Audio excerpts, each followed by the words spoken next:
Oh boy, oh boy, oh boy! I did it! I saved the day and beat the game, yay! Good job, comrade. I knew you had it in you. You've done Quake proud. Ah, thanks. So, what now? Well, I'm a little unversed in the Colosseum game, but I assume there's some kind of post-game as well as more shadow Pokemon to collect and purify and stuff. Oh, good point. You mean like him? Yes, like him. Now, as I was like, okay, would you calm down? Well, this is gonna take a while. Why don't we go ahead and start the show before this one causes too much of a sandstorm? Yate.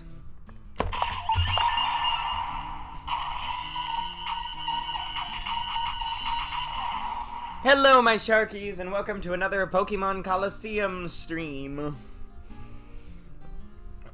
Yeah, last time we beat the game, and now we're gonna start doing the post game, and I should finally have some shadow Pokemon for y'all to nickname. Oh, jag vet säkert god och Epic Pikachu går och love that. Oh yeah, praise Silky and Quake Rave. Hello everyone. Yes, most marvelous. This will be a good time before. This will be a good appetizer before next week. Yes, Silky, I know you're very excited we're doing a bug game next time. Let's just focus on my game for now, okay? Yes, very well, I completely understand. And good luck to you and your apprentice. Hey, thank you, comrade. Speaking of which, we're hoping to work on a new team for to go with Quake Jr. So if you have any suggestions on Pokemon to use, please give them, chat, because we could use the help. Right. Anyways, let's go check on the team as well as see which shadows might be ready to purify.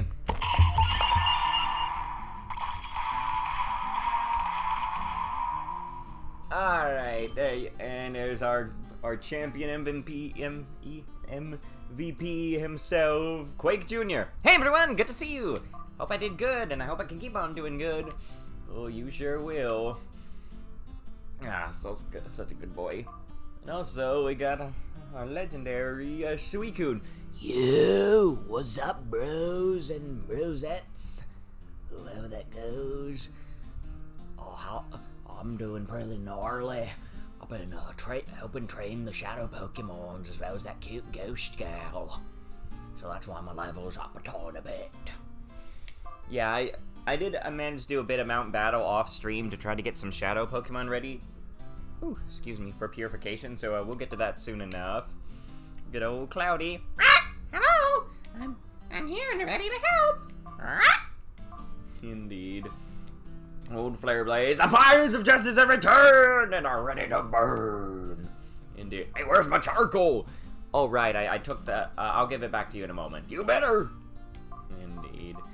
And Umbreon, hello! Still need some help, do ya? I'm okay if you don't, but whatever you need, I'm good to go. Well said.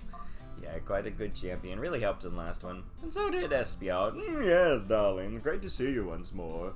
Good luck with the post-game. I'm sure we're gonna handle it quite nicely. Alright. But yeah, let's, we're not gonna do Bound Battle. I'll get out of here in just a moment. Let's just, let me show you how things are looking. Here's us, as you can see, I've been working on getting some of the Pokemon ready to purify. Noctowl and Slugma are pretty close, as well as Sudowoodo, and also Pokemon I'm a little tempted to use, that being Tropius. You see, because it's a flying type, I figured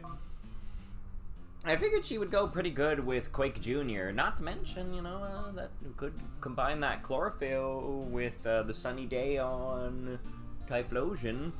And yeah, and plus we really need something to deal with water type, so I'm a little thinking about giving it a try. We also do have our two big bad final boss Pokemon, Metagross and Tyranitar.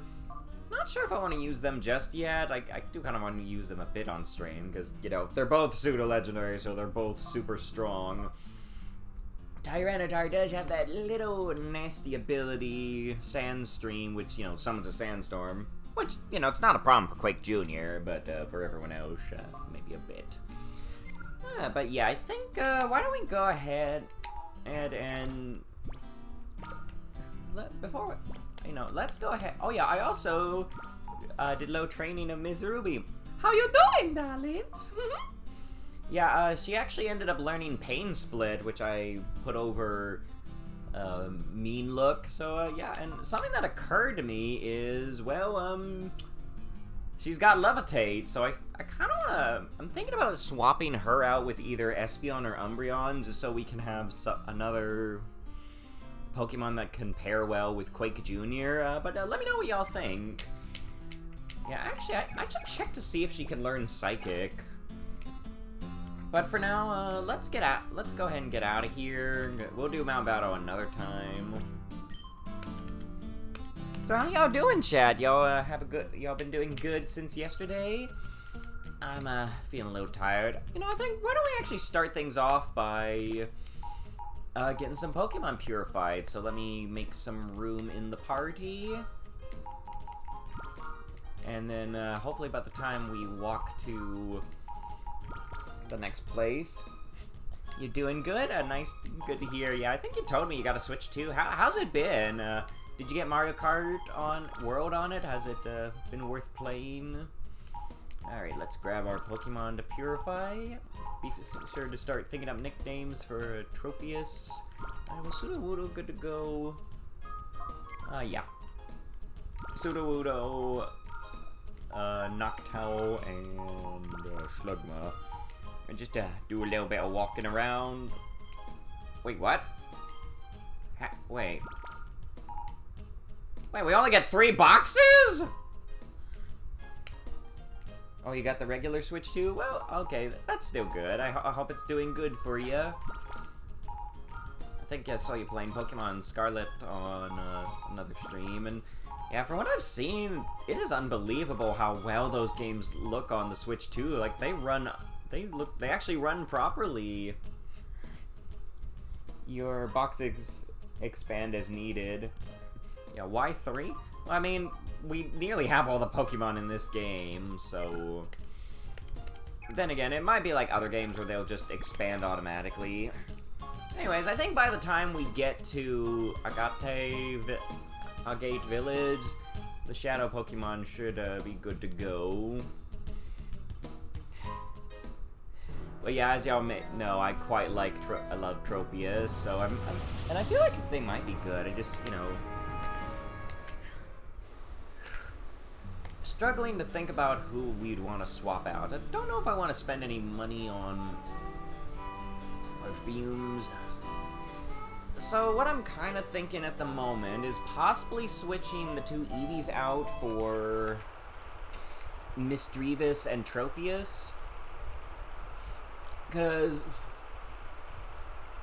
Misdreavus should be able to pick up the Psychic Slack and, as well as the Confuse Rays that Umbreon would do. And again, we could have her out with Quake Jr. without any problem. Or just Quake Rave away. Plus, Misdreavus is so fun in this game. Mainly because the AI has a bad habit of trying to target her without realizing it. You should do that? Oh, okay, yeah, I think we'll try that once we purify Tropius. Yeah, Tropius is kind of the same, because, flying type, which means no hit by Quake Rave, and, finally gives us something to deal with those blasted water types. So yeah, let's just get Tropius purified. Oh, how was the next Inuyasha episode? Oh, it was alright. I think, looks like something big's about to happen. That absolute Evil Naraku brought Sango's dead brother back to life, but as a mindless zombie that killed a whole village. And he's just all like, "Give me the Tetsaiga, and you can have your brother back. Otherwise, I will kill him again."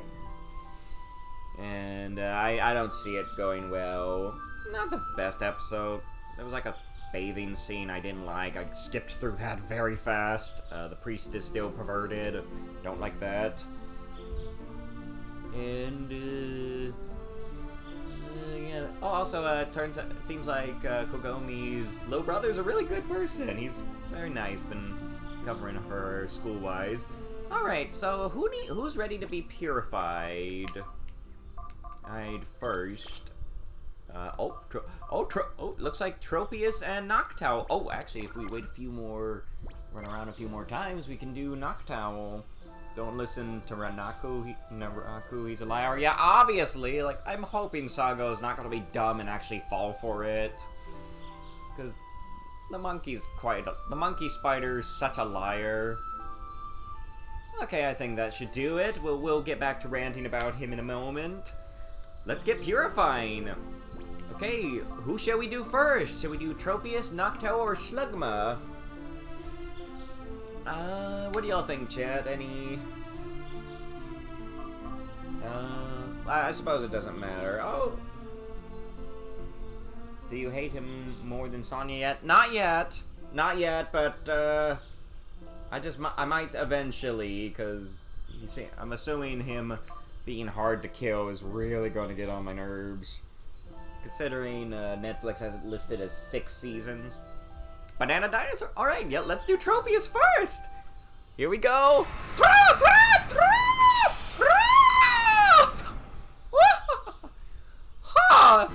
Oh, thank you, mi amigo! Oh, it feels so nice! And fresh, just like my bananas! Oh, it learned Solar Beam. Yeah, aren't I a shining star? Yeah, Tropius been purified. Alright, what?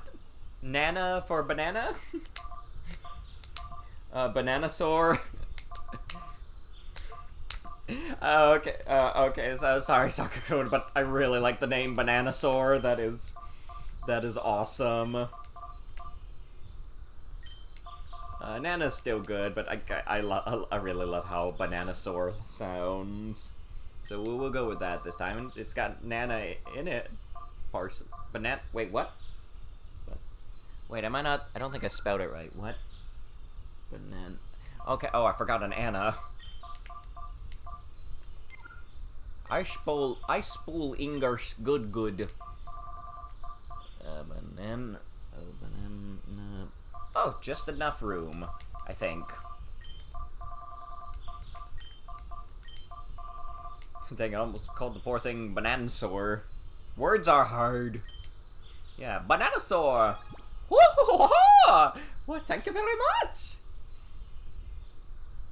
Oh, let's get ready to mambo! But yeah, I'm looking forward to using Bananasaur. Let's have a look at her. Yeah, ooh, oh wow, she's got some great defenses. Plus, she would probably make a good partner with Flare Blaze, because, you know, Chlorophyll, which she might need. Alright, let's do a quick lap. Might have to go a little longer for Sudowoodo. But why don't we do Noctowl next? So start thinking of some owly names.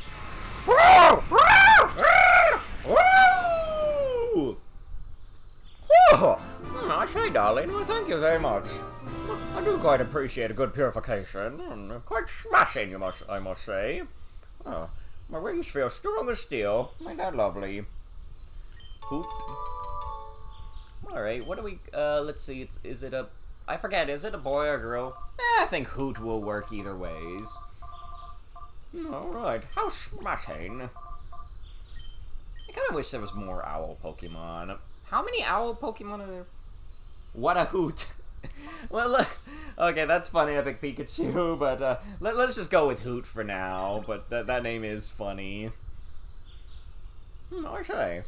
Spiffy name. Yeah, that was what I was thinking. Other than Noctowl and Hoot, it's Rowlet. Granted, can you really do anything else better after Rowlet and Decidueye? Like, Decidueye is probably in my top 5 starter Pokemon. Or let's do the Slugma. Now, please, everyone, try to be appropriate when naming this Pokemon. Slugma!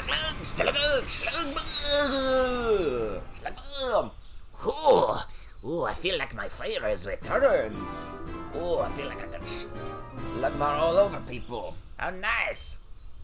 Oh, I'm feeling sunny. They give you a lot of weather moves. Ooh, leveled up too. Ain't that cool? Flare. I don't know. We'll go with lava this time, just because we already kind of used flare for flare blaze. We'll just call him lava. Lava.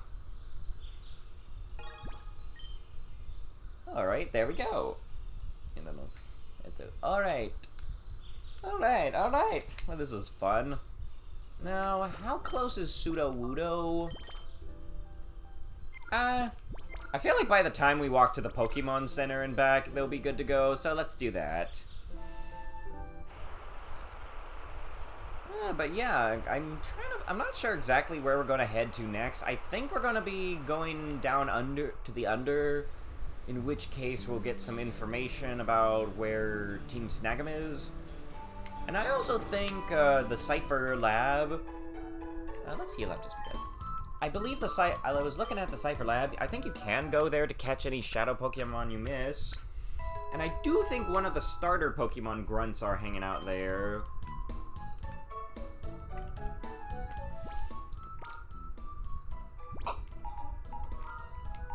But yeah, let's plop these right here. Now, I'll try to get more Shadow Pokemon ready to be purified off stream. I'm currently working, I think I was working on Letty. Working on Ledian, Quillfish, and Yanma. But yeah, let's get some Eevees or Lucians. Are you okay with me giving you a break? Oh, why certainly. I don't mind. I could use a vacation. Indeed. I hope. I was just discussing this over with Miss Ruby, and I hope it will work out for you. Well, thanks for understanding. No problem. Yes. You do it, darling. Though, yeah, the Eevees are really good, so you can't really go wrong with them. We'll be back for Miss Ruby in a moment. I just need to go purify Sudowoodo. Then we'll grab Miss Ruby. And then, yeah, start trying out the rest of the game. I'm hoping eventually, I will have this game on my Switch 2 when I get a Switch 2 and they add it. I'm wondering how I'm going to want to do the Pokemon, if I'm going to want to try to do it differently or just try to recreate this team in that game. What do y'all think, chat? Alright, let's just run around and... Yeah, I really feel like Tropius is quite a standout Pokemon. Because it just does, it's a flying banana brontosaurus. Differently, yeah, that might be fine though. I'd still probably try to do some stuff similar, like regarding Quake Jr. But yeah, that is currently that is one of the few reasons I really want to switch to, is just for the GameCube Online service. Hey! Oh wait, I was gonna ask if you had tried it, Sakurakuro, but I don't know if you have the expansion pack yet. Which, I can understand. That thing's really expensive. I have it split between a few different people for my account. It's just, takes a while. It's a lot of money, but I feel like it's worth it to have access to those old games that I grew up with. Any day now. Actually, let me see if I have any more cologne we could put on the tree. See if that makes this... Okay, we only have one, but that should be enough. A massage Sudowoodo. There we go. Oh, is that enough? Oh, it's enough! Alright! Okay, chat, start thinking of a nickname for Mirror Bee's Sudowoodo. I only have the basic plan. Yeah, that's understandable, because it is really expensive, and it may not be worth it for some people. But, if you ever want to in on my plan and would be willing to help pay, like, $15 a year, let me know, because I'm willing. I still got some slots left on my family plan, so,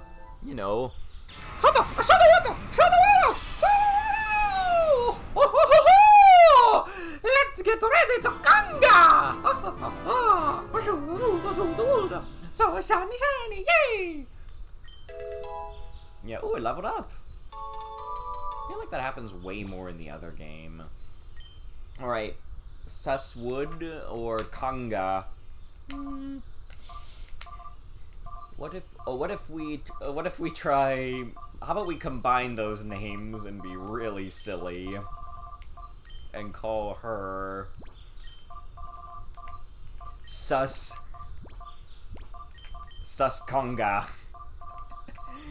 I think that mimic.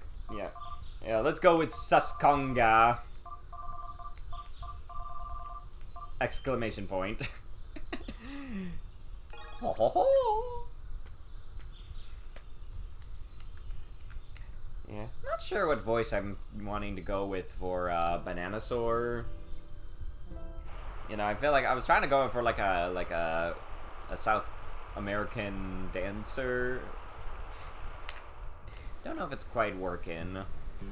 Anyways, let's put together the new. Let's make our team adjusted. I was kind of wanting to use Tyranitar. I don't know if it'll be worth it this time around. I feel like this just doesn't have quite enough team synergy as of yet. But who knows? Oh.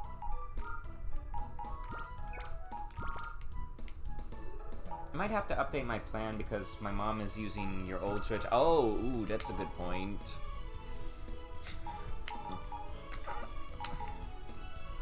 Well, if you ever get the updated plan, let me know. Or if you wanna, I could if you had the money, I could probably find a way to cut you in on my plan. Just cause. Also, did we get more boxes? No. That is disturbing. Because, you know, I think currently the ones I have on my family plan are 2 of my sisters, one of which is being paid for by my mom. I'll talk to her about it later. All right then. And also my little cousin, one of my cousins on it, and I guess that's it. Yeah, I think currently I'm having them pay $15 a year each, and I'm bearing the brunt of the rest.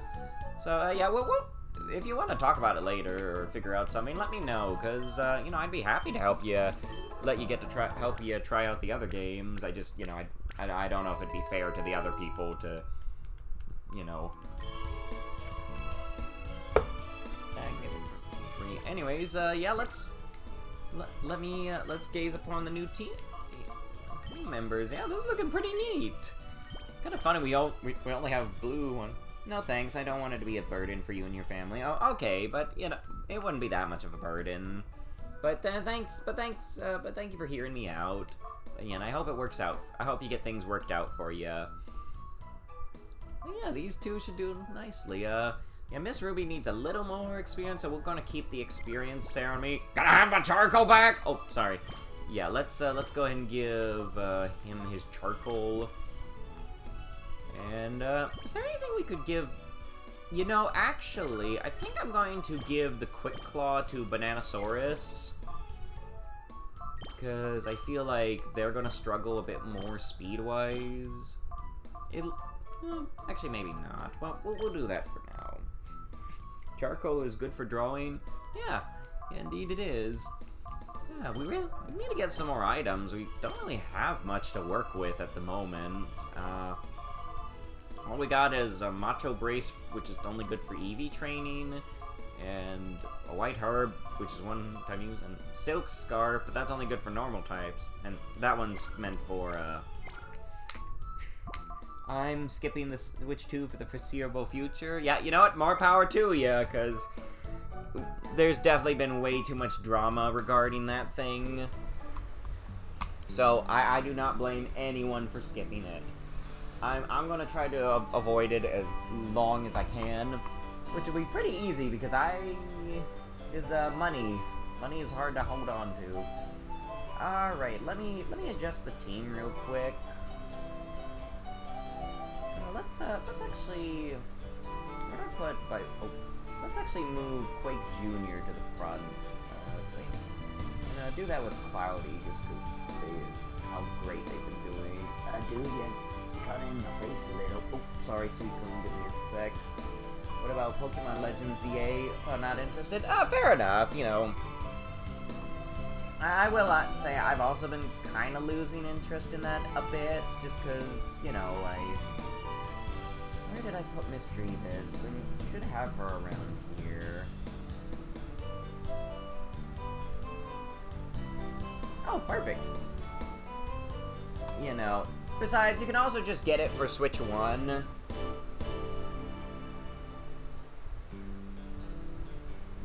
Burnt out on Pokemon? Yeah, it's fine if you are. Like, I feel like personally, I feel like I'm just burnt out on newer Pokemon. You know, older Pokemon I'm having a great time with. Why do I have two Tropius pictures? Oh well. Yeah, this should be fun. Yeah, I guess it's just, I don't know, there's just certain stuff about the newer games that's just not doing it for me. Like, for goodness sake, why can they not get a voice actor already? Like, I feel like it's getting ridiculous that they bother to animate the lips flapping, but they don't put any voice acting. Even if it was just Japanese or just gibberish, do something! Alright, suspicious looking son. Okay. Alright. Yeah, I don't know if the post-game's particularly big, but, you know, it's still something, you know, we gotta capture other Shadow Pokemon, and I found out why Nintendo has been going downhill for years. Yeah, voice actors cost more money, yeah. I mean, so does making games in general, you know. Honestly, I'd be fine if they just didn't animate the lips, you know? Or at least get sound effects. Okay, what's you got there, Epic Pikachu? Yeah, why have they been going downhill for years? I'm going to guess it's because their president was, you know, was an accountant and not really a gamer, so they probably don't understand as much. Yeah, but yeah, lay it on us, Epic Pikachu. Do tell the class why Nintendo's been going downhill for years, because I'd sure love to know.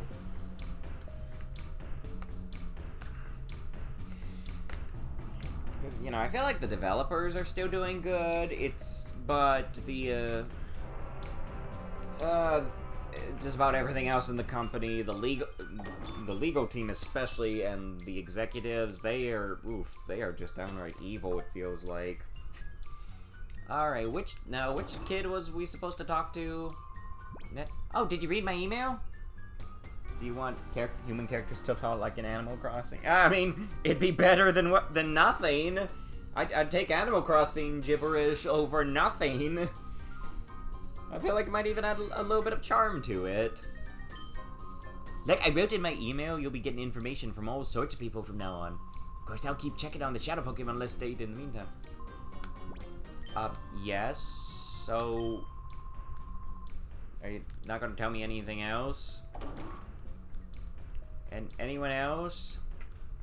Hello? Oh, wait, did you go to Cypher headquarters? Are both of you okay? Yep. I'm so glad. That's my hero. You're so inspiring. Oh, thank you. I don't know if there's anyone else here, but it said there was something in Pyrite Town, so I guess we're gonna head there to check it out. Oh, right! That's also probably, yeah, Doug Bowser worked at EA for 8 years until 2015 when he joined Nintendo and he oversaw the marketing and release of Switch 1.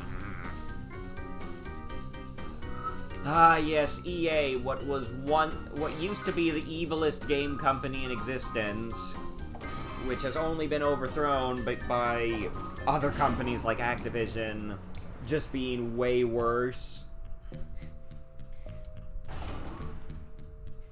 The way the animals in Animal Crossing always makes me laugh. Yeah, they're fun though, guys. Yeah. So we have a guy who worked for one of if not the scummiest, most greedy game studios out there for 8 years in charge of a monopoly. Yeah, we're probably gonna have to fight that person. So why don't we let's get Bananasaur out just to. Yeah. I mean. Oh, okay. I mean, EA's basically responsible for the loot box epidemic. Yeah, surely it won't go badly for the consumer. Hurry, sarcasm. Yeah, they are. Yeah, EA is awful. They have ruined lots of great studios and games. They very much have. They very much have a bad. I don't know if they still do it, but they have a habit of buying up studios, completely ruining how they work and messing them up, and then, you know, getting rid of them once they're broken. You know, a lot like how Iger runs Disney. Near me may be gone, but that doesn't mean their shadow Pokemon plan is finished. We have to move quickly. We need to gather as much information as possible. Okay, so I'm still not sure where any shadows are. I love Nintendo. I don't love how they've been acting. Like, I know, like, it's sad how much the Bowser joke has come true. Yeah, the problem with people like Doug Bowser and other high-end executives is they only care about the numbers and the money. They don't care about how the sausage is made or how the gamers feel. You know, that's why Nintendo used to be so amazing, because it had people like Iwata and Reggie, you know, keeping everything good. So, I think, why don't we go try doing the Colosseum here, because, I really can't think of what to do next. So let's see if that makes a shadow Pokemon pop up. Great, sounds like you can't get one of those awesome Pokemon if Mirror Beat's not around. I'll just have to toughen up my Pokemon with TMs you get from winning challenges so it can beat those awesome Pokemon. Yeah, good mindset, bro. Yeah. Oh yeah, that's also that. They put microtransactions in everything. Like, I don't know if it was them or another company, but I think at one point they wanted to try charging in players for bullets to put into guns. Yeah, the Iwata Reggie combo was legendary. Do you want to be Nintendo's new CEO? I mean, I wouldn't mind. I feel like I'd probably do a little better, at least on the American side of things. Personally, I kind of want to start my own company and then slowly work around to taking over all the others. Well, no, I can't take over all the others, because, you know, monopolies are not pleasant. More like I would work towards having partnerships with all the companies so we could have more crossovers. Yeah, why don't we try going through, because I think everything here is around level 50, so it should be a good way to just start testing out our new team. Yeah, like... Yeah, Iwata was definitely one of the greatest things that ever happened to Nintendo. It's just sad that eventually... Can I be your vice CEO if you start your company? Eh, maybe. I don't know. It's gonna be a long time. It's probably not gonna be until I start making a game. I got lots of ideas for games. I just can't figure out how to get through the basic bare minimum of game development. Though I am thinking about working on a Metroid game soon. Alright, let's see what this combo can do. Let's get Quake Raving! Hey, good luck, Miss Bananasaur. Oh, you too, Mr. Quake Jr. But yeah, I could definitely have you as the vice CEO. Or I definitely would want you heavily associated in some way. And up she goes. Yeah, oh yeah, I was about to get to that. Reggie fought tooth and nail to get Wii Sports packed with the Wii, and yeah, that's one of the reasons the Wii was so successful, because, you know, that low entryway game. Oh, I wanted to get that. Oh, sorry. I miss Iwata. Cancer sucks. Yeah.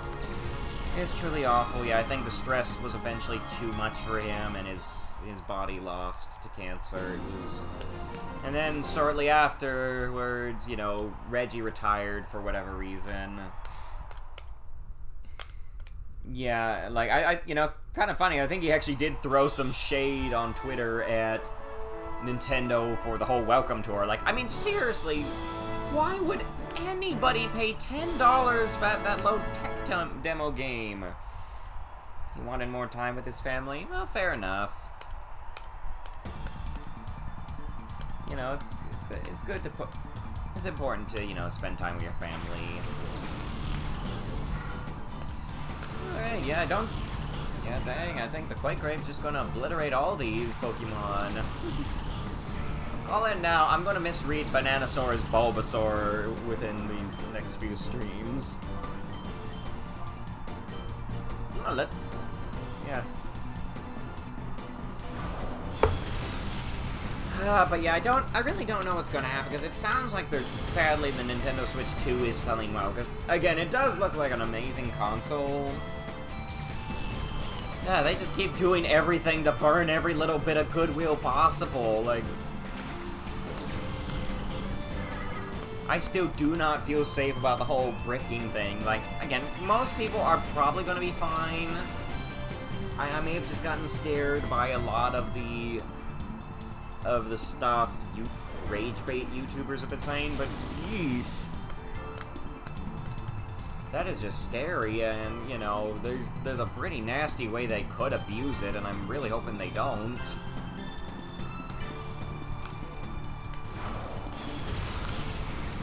No, personally, I don't see why people are so upset about not being allowed to emulate Switch games, because here's the thing, you can still buy Switch games. You can still... Scared, like, the riots in LA. Oh, you heard of that. Yeah, I heard it's pretty nasty over there right now. Too many people who are not legally supposed to be there, and... Yep, they can use it to selectively target people they decide they don't like. Yeah, that's the issue. That's the reason I'm so scared, because again, because they say they can do it if they suspect, you know, that means they don't need to justify it, which, you know. But yeah, I hope you're doing okay where you are, Sakukudo, because those riots sound pretty nasty. Dwarf! I don't know why, but Dwarf sounds like a funny name. But yeah, I feel like you should not emulate Switch games, because you can still get them. You can still download them. So, yep, no proof needed, just gotta fabricate some suspicion. The riot cops are even shooting unarmed reporters. Oh, yikes! I mean, I knew the reporters weren't doing anything good, but ooh, that's scary. Yeah, it's, let's change the subject. Oh yeah, because I feel like it's with real bullets. Yeah, I figured that, but yeah, that's just how nasty the riots are getting, that... Yeah, it's really bad.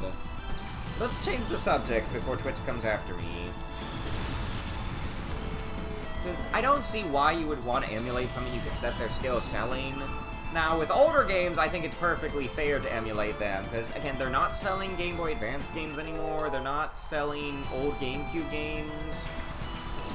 So, you know, if there's and again, Nintendo doesn't get anything from, you know, people scalping them on eBay.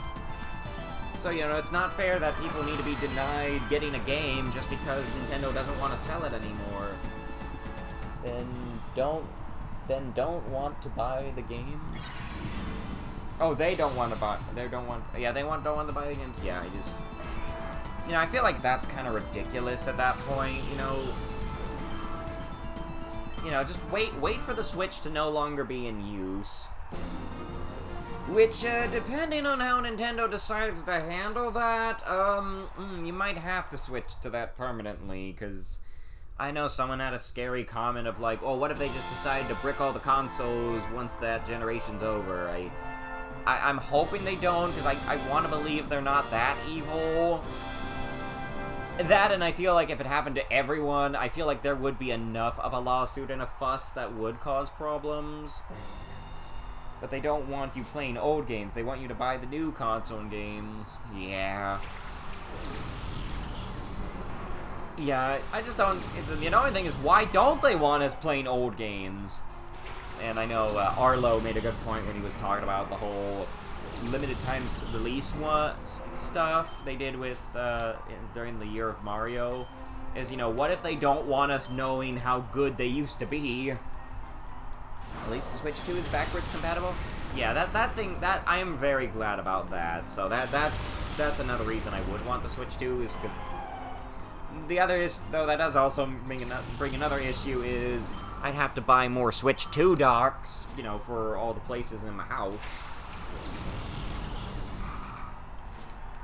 But yeah, it's likely the reason they don't want us playing old games is they don't want the newer, younger people to realize how good they used to be. That's why they're... You know, that's why they're so selective about the older games. How did Arlo put it? You know, like a greedy dragon, hoarding gold and only throwing away treasure every now and then. Because they make no money from you still playing old games. Only buy the new games whenever they come out. Keep paying us. Yeah, that's more of that wretched EA mindset sneaking in. I tell you, it is making me wonder if I should consider getting a Steam Deck instead. Because, you know... Main thing is I just heard they're not that comfortable to use in undocked mode. But, you know, I'd love it if I could, like, get a Steam Deck or Switch 2 or just turn it into, like, the perfect ultimate gaming system with all my favorite games on it. So, yeah, if any of y'all know if anything about the Steam Decks and if they're worth getting, let me know, because, you know, I'd love to know if they're worth it or not. Because that's kind of the thing, is if they keep upping the price, eventually, people are going to start thinking it might be more worth it to get a Steam Deck, because, you know, you can just download your entire Steam library onto it. Not to mention, get emulators for the games they don't make anymore, so... Okay, well, we didn't find any Shadow Pokemon there, but that was kind of nice. I'm actually gonna look this up. Let me pull up the Shadow Pokemon list. That way we can find out where all the Shadow Pokemon are. Ooh, money. Oh, NTM7. Oh, that reminds me. I might actually be able to make good use of that blunder from last stream. Blame Trump for the price rise. Nintendo can do whatever they want because they have a monopoly. Yeah. Yeah, here's the thing. Again, the tariffs aren't great. I get he's trying to fix a problem, but... Oh, we got hail. But it is sadly creating another problem. Not to mention that just... Don't be mad at just Trump. Be mad at also the companies, because... Again, they don't have to raise them that much. They could just eat some of the cost. Oh, yes, I was correct. Oh, actually, let me just check to make sure Miss Ruby doesn't learn this naturally. I blame corporate greed. Yeah, corporate greed is the bigger cause, because here's the thing. I think if Trump hadn't gotten to office, they still would have raised the prices. They just would have used inflation as their excuse instead of tariffs. Because I think what happened with, like, Hasbro when they raised their prices during COVID. You know, they're like, oh, it's COVID, we have to raise the prices. Okay, she can't learn. Okay, let's... But here's the thing, they didn't, after COVID was over, they didn't lower the prices. They could have easily lowered the prices, but nope. I have to fill the corporate greed. But yeah, let's definitely teach her psychic. That would be so good. Well, thank you, darling. Yay. Again, like, because here's the thing. Any day, Trump could just be like, okay, I've finished discussing with all the other countries. The tariffs are done. They've stopped tariffing us. So no more tariffs on anyone ever. So now stop being mad at me. Be mad at all the corporates, because it's their fault. It's also probably China's fault for making me do a Trump impression. But yeah, again, Trump's not perfect. He's a bit of a show-off, you could say, and let's be honest, no president is ever going to be perfect. Granted, the bigger issue is people have complained about him so much that it's hard to take any actual complaints seriously, which is, kind of a bad thing, because, you know, if one side cries wolf so often, your Trump impression made me laugh. How good. Oh, thank you. It's pretty fun to do the Trump impression. I don't know what it is about presidents. They just tend to have a unique voice. It's very easy to make fun of them. Unless it's Obama. You know, that's why people made fun of Trump so much, because they weren't allowed to make fun of Obama. Because all the crazy lefties were like, oh, you're making fun of his race. Even if the joke was never about his race. You know, that's why they went so hard on Trump, because they had all the pent-up aggression, because they couldn't make fun of the presidents. But you know, that's just what happens sometimes. Okay, enough. Let's change the subject before the activists come after me. Okay, I'm looking. Oh, okay. Wait, where the heck is the? What? Okay, so that's a little weird. We saved, right? You're laughing so hard. Oh, thank you. That's what Trump tries to do, is entertain people. That's why he's so brash when the camera's on. Because at his heart, he's an actor. And actors are supposed to entertain people. That's why I've heard he's actually nice when you get to know him. But he's still probably a little narcissistic, as most actors are. Because that's just how they are. Okay. Oh, yeah. What's that epic? The ad thing's annoying. The reason he enacted tariffs in the first place is because other countries had a large tariffs on us, but cried foul when we pushed back. Yeah, ad coming. Yeah, no problem. Yeah, exactly. Again, that's the whole point of the tariffs, is to try to get the other countries to start behaving. But it says that there's a shadow Pokemon here, so we'll check that out after the ad, assuming I don't accidentally trigger anything. So yeah, says there's supposed to be a cipher we can find, but after these messages, we'll be right back. And we're back, and I am still lost. Also, I think after I may have figured out where we're supposed to go upon re-examining the email. I think I may have definitely not gone to. I think I did not talk to the right person. Oh wow, we got the moolah. I'm going to buy a few things. Don't want to buy too much Pokeballs, just because there's only a few left. Actually, let's take a few netballs, just because there is that Crocodile running around. And that should do. We might need to look it up. Yeah, don't worry, I think I know what we need to do. I was supposed to talk to someone in Pyrite Town, not the Under. That was my bad. You got no healing items. Do we need a full heal? No. Good. Don't worry, I think I know where to go, or at least know where to start poking my head. Yeah, he certainly could have handled it better, but he got the point across, so the countries now know they can't take advantage of us anymore. Yeah, exactly. Yeah, America is not the world's piggy bank, you know. And especially freaky if you look up the stuff about the USAID, it was kind of freaky just how much money was being wasted. Like, I think they were like I think some of the money was being used to promote atheism in Serbia. And again, that's not what taxpayers want to use their money on. That's the problem. Oh, it looks like Mirror B's minions got out. Johnson, they all stuck away while I was snoozing just a little. Yes, I was sleeping like a baby, but I wish they would have at least told me they were making a run for it. I just gotta remember who the heck is Sec. Once we find Sec, we're good to go. They're somewhere here. But yeah, it's, Hey, shit! We don't have a Celebi here! Okay. When I was young, I was a noble rogue myself. Back then, I would engage in Pokemon battles with reckless abandon all daily. Okay, you're not here. Who's gonna tell him? Drink coffee. Yeah, don't go sleeping on the job. This is not Five Nights at Freddy's. Granted, you don't want to sleep on that job either. You know, that's another type of genre of game I've kind of wanted to learn how to make. But, you know, one that is a little less creepy. Hey guys, we did it! The real game there's finished! Okay, I gotta look up who the heck is Sek and where are they?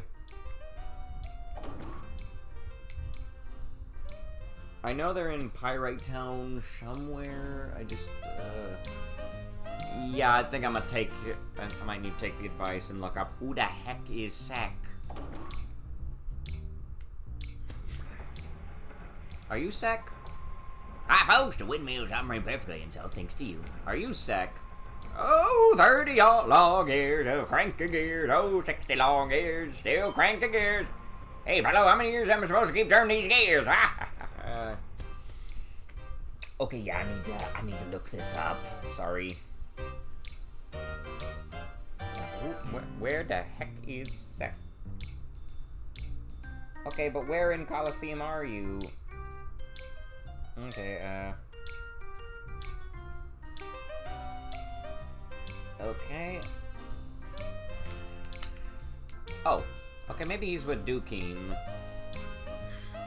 But yeah, I haven't. I'm trying to think of a type of FNAF game that actually ends with you, you know, sort of saving the animatronics. You know, I thought they were in the under at the kids grid. Yeah, me too. But I think one of them might be here. Oh, is this it? Are you Sek? Oh goodness, how did I not notice? Ooh. Oh, hey guys, we just got some news. There's this rogue called Kale who hangs around Pyrite Entrance. Sounds like Kale recently battled this creepy trainer. They say that trainer used some weird Pokemon. I think you should have a talk with Kale about this. Okay, got it. Five Nights at Freddy's free. Yeah, that game, the best ending, you like allow the souls of the animatronics to move on. But in my version, it would, or in the game I kind of want to make, it would just be like one animatronic who's not actually evil, just misunderstood. And then I think the end game would be working with him to like stop an actual murderer. Yo, we meet again, huh? About the shadow Pokemon? Oh yeah, I remember battling one, sure. I'd be willing to share with you, but only if you can beat me! You ready? Alright, here we go.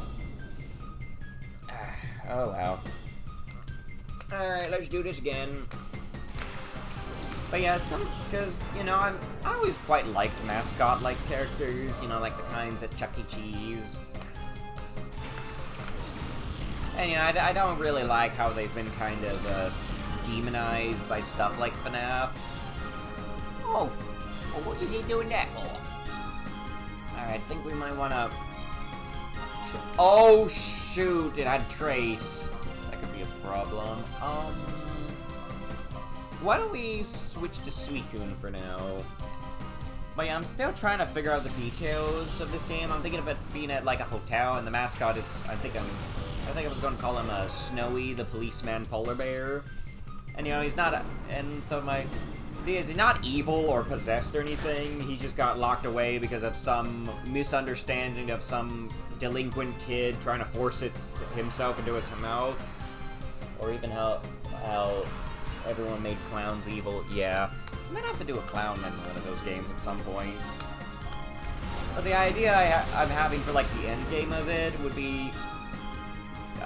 instead of just dealing with Snowy patrolling around the area, you'd have to deal with the murderer, and you'd have to somehow get Snowy to trap him, which would then, you know, allow you to beat the game with the best ending. What? No, not you two. And then maybe in the next bits of the game, you could go to, like, other places to help other mascots be cleared of their misunderstandings. I'm still trying to think of the others, like maybe a fireman something, maybe a fireman ferret or something. I'm still trying to figure things out. Because again, I want the whole thing with Snowy to be like an end game reveal. Like maybe have it be more like you're just trying to keep the residents of a hotel from, you know, not leaving a bad review by, you know, stopping stuff from being loud, which would eventually be revealed that it was mostly all Snowy trying to get his revenge on the hotel for scrapping him. But then at the end, you and him catch the murderer, and then he, you know, gets it revealed. Again, I want the mascot characters to actually be treated good and stuff. Okay, let's go for Flare Blaze now. Ooh, a bunny clown? Ooh! You know, that would be a really good idea, Sakurakudo, because if you've paid attention to FNAF, they really like making bunnies be the most evil things. Oh shoot, I forgot we were quake raving! Oops! Ah! Don't worry, honest mistake. Sorry, I'm so sorry. Airblaze. Is there guys the fires of justice burn on? Ouch! Okay. And that's why we need most of our team to have the ability to fly. Ow! I deserve that. But yeah, if you look at, like, most of the stuff in FNAF, like, Bonnie or the big bad himself, Springtrap, you know, they're bunnies, and, you know, the thing about Bonnie is I hear he's often considered the creepiest out of the original ones. Okay, come on, make it quick, flip. Actually, let's go for Dragon Breath and Flame. Fires of Justice, burn on! Yeah, real good thing about Flare Blaze is he is fast. And, you know, I feel it, so, you know, having a bunny clown character, that would probably be a good way to, you know, be like a double thing. You know, because, like, you know, both clowns and mascot rabbits have been kind of tarnished by horror. Ooh, yes, perfect. Great job, you two. Thanks. I'll have to think on that, like, whether it should be a girl or a boy. Maybe boy would be better, just because, would fit with the theme. Let's get, I don't think Bananasaur or Cloudy. Let's go with Bananasaur. And make it Hello Kitty style. Oh, that might be fun. Oh, okay. Oh, wait, I'm just thinking, I'm brainstorming right now. What if we make it like, where like, through the game it's like, foreshadowing, where you like see pictures of it and they're like, made to look creepy for whatever reason. Ha ha! Sorry, only we can quake rave around here. Show them how it's done. You got it! But then maybe when you actually meet the bunny clown, it's adorable in Hello Kitty style, like... Oh yeah, I'll have to remember that. Great, thanks for the idea, Sakurakoto. I think it definitely could help me with lots of ideas. Like, the main thing I need to find is people who know how to, actually do the coding and stuff. Like, I feel like I'm so close to being able to make my own games. How is that thing still alive? No worries. Ow! Okay, worries.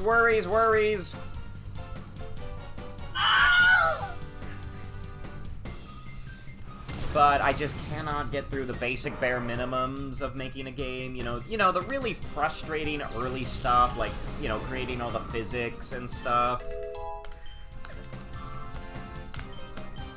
I am getting... Oh, you can do the art, but coding out of my area. Yeah, I also can do the art, but it'll always be good to have more artists, you know. Yeah, that trainer that used a shadow crocodile. The trainer's name was, I forgot. He did say something about Snag'em Hideout, though. Okay, that's where we need to go. Oh, goodness, and Suicune's poisoned. Ah! Probably not the best way to go to deal with this. Yeah, Hio, I'm working on... But yeah, I'm thinking once I have enough time and energy, I'm really going to try to get through it. I did find something for Godot that might have helped do a lot of the work. So, you know, Godot is a game engine, creating engine. It became really popular after the whole Unity debacle, which I believe was also caused by a former EA executive. Oh, actually, let's save, and then, I think, let's see, how are we doing on time? Oh, yeah, we got time. Yeah, and why don't we go check out the Snag'em Hideout, because I think that's the next place we need to go.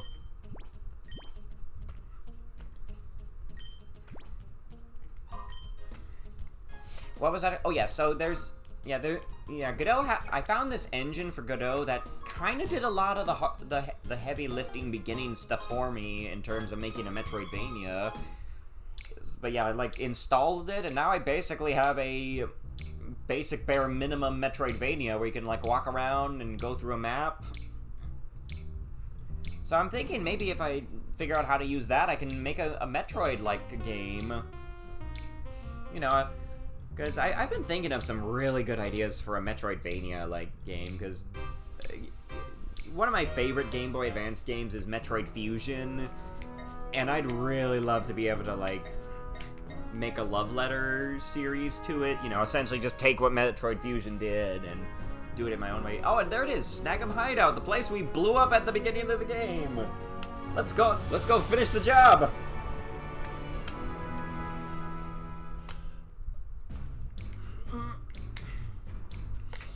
But yeah, I believe, so it sounds like there is one shadow Pokemon here, specifically the Crocodile. Yeah, which, yeah, I'm thinking, yeah, I believe one of the Pokemon you didn't choose at the beginning will be here.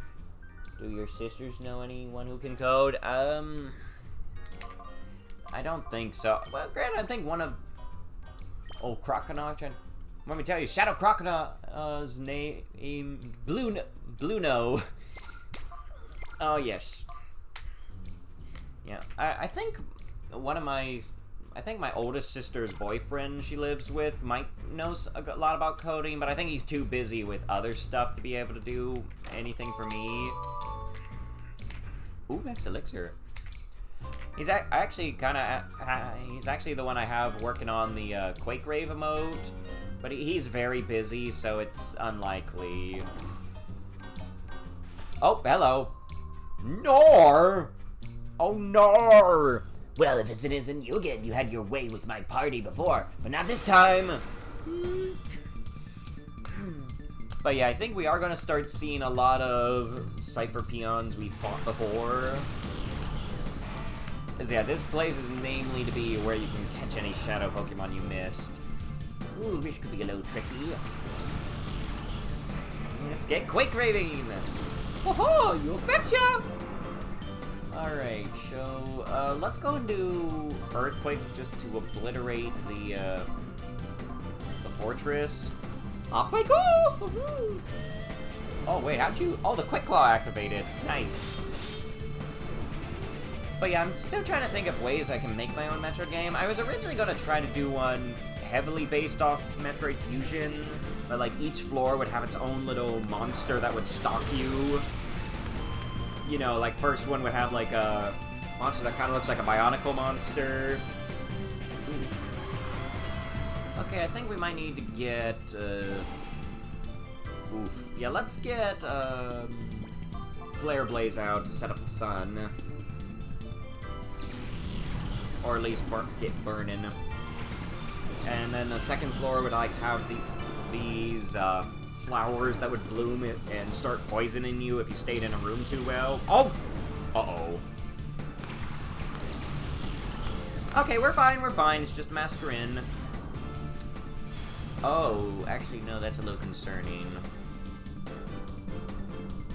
Coming down! Ooh, okay, nice, that's good. Spikes! I mean, that's what those things are most known for doing. That and exploding. But yeah, let's set up the sun for Bananasaur.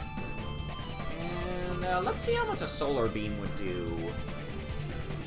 Let the fires burn!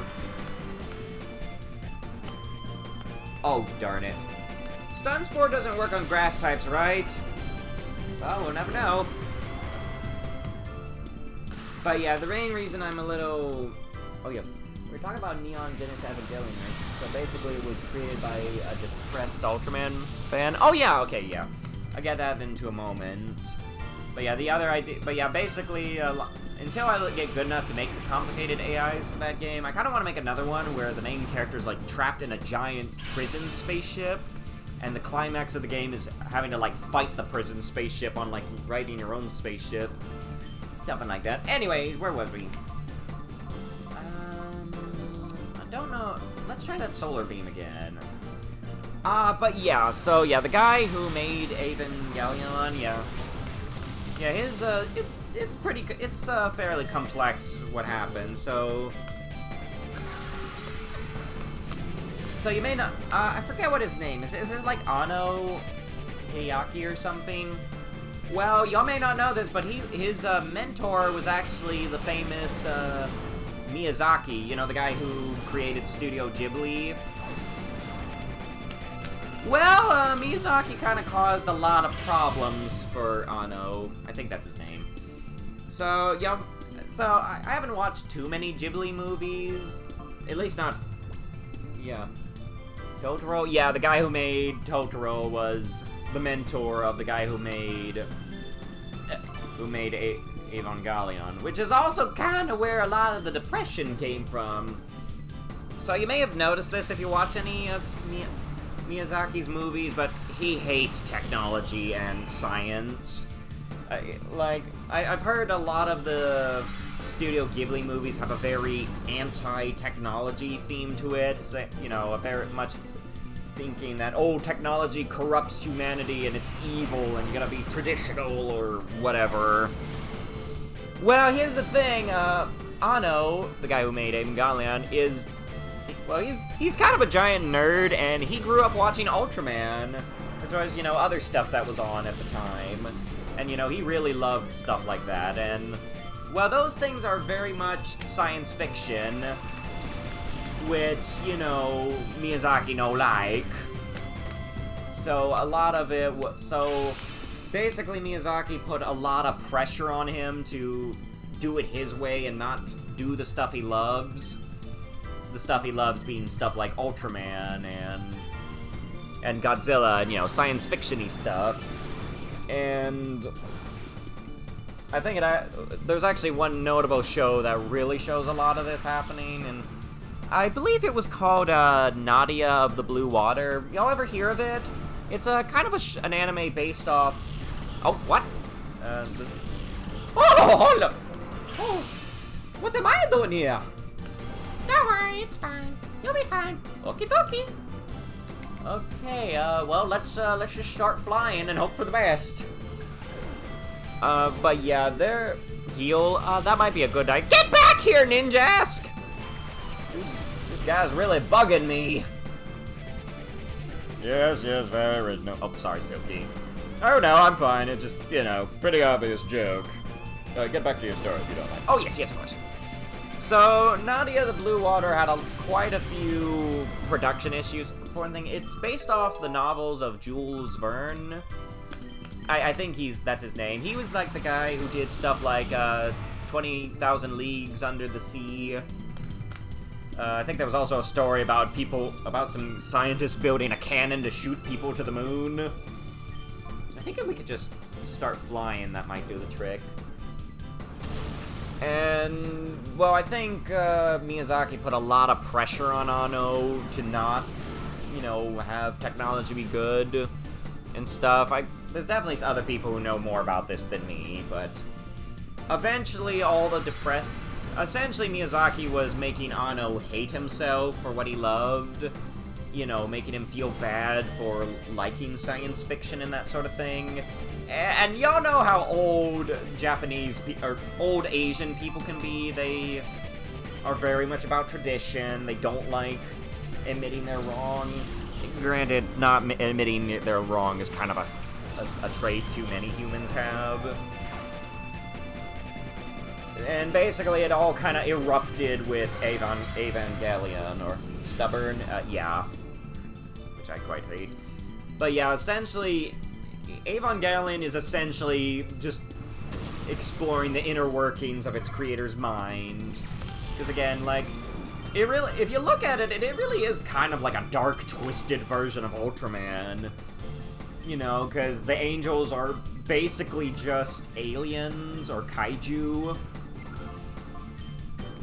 And, you know, the Organization Nerve is essentially the science patrol from Ultraman. You know, the very useless organization that tries to fight all the aliens with dinky jets and is never, ever competent unless the plot demands it. I mean, I will say, the newer versions of the Science Patrol organization trope have gotten way better. Like, the ones in Ultraman X, and especially Blazar, are so much better.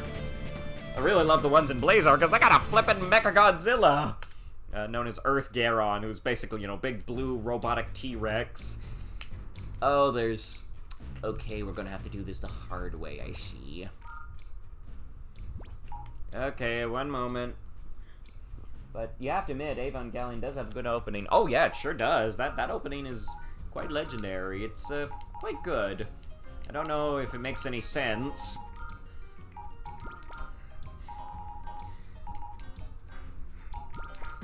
But yeah, I think also I'm a little still a bit foggy on the details of how the show ended. I think they might have started running out of funding for the show.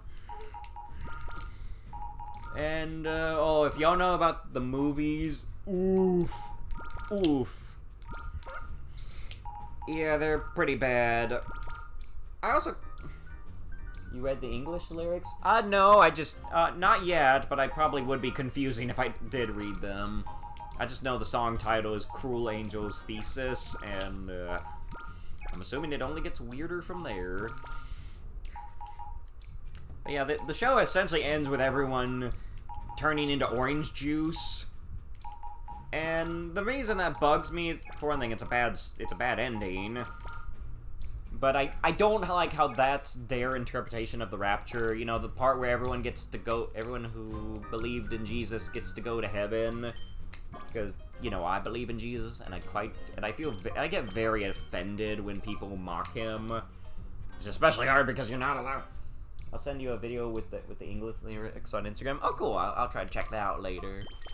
Because, you know, Christians aren't allowed to really fight back, because that's like one of the rules, turn the other cheek, which, to be fair, it is a good way to live life. You know, don't escalate the fights. Don't become the very thing that hurts you. Meanwhile, the other religions, you say something bad about them, they get to, well, stuff I cannot say on here, because I don't want them coming after me. Let's change the subject before activist or something worse comes after me. What do we got now? Oh, Shadow Pokemon list. Oh, 6 more. The additions are Tyranitar, Misdreavus, Slugma, Smeargle, Absol, and Heracross. Well, oh, thankfully. Well, we've gotten most of those. I think the only one we're missing is Smeargle. But yeah, I'm not entirely sure how the end of Evangelion works. I don't know if Shinji just becomes the ruler of the world as one of the only people left and can just bend reality to his whims. Except he's still a very immature, emotionally stunted teenager, so... And I think one of the other girls is a clone of his mother or something. It's, Evangelion's very weird. I still have no idea how it got so popular, because it has multi-endings. Yes, it does. That's what the whole movie End of Evangelion was.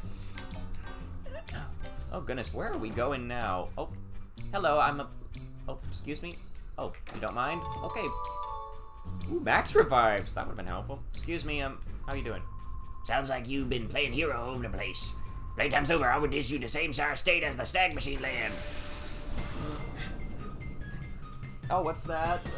Epic Pikachu? That's actually a real thing in foreign culture. When you look at World War II, when we dropped an atomic bomb on Japan, we didn't do it just to kill people, we did it to end the war. We warned them to surrender, or that we would use it, but they never were going to surrender. They were so radicalized with not losing that we had to completely wipe them out, which would have cost millions more lives. Yeah, it is really sad it had to go that way, but again, they weren't stopping. They wanted to draw out the war and keep doing the bad stuff. But, you know, fortunately Japan did revive itself after the tragedy. In fact, I think America had actually helped it out a bit. They took a lot... I think America helped with rebuilding Japan. I learned about it in Toys That Made Us. They actually took a lot of recyclable tin cans and used it to help rebuild the industry in Japan, you know, making iron and steel that could be turned into toys.